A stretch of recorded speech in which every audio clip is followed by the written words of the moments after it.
O Gymru oedd yna pnawn yma, sef cantata o Llanelli wrth gwrs.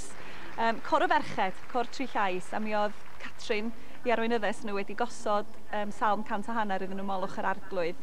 Gosodiad modern iawn ac o gynnyn nhw leisiau cyfoethog iawn. Mi oedd na gor o merched eraill yn y gystadleuaeth, ond dwi'n teimlo bod i ansawdd lleisio nhw'n gyfoethog a'r canu tri llais yn arbennig iawn.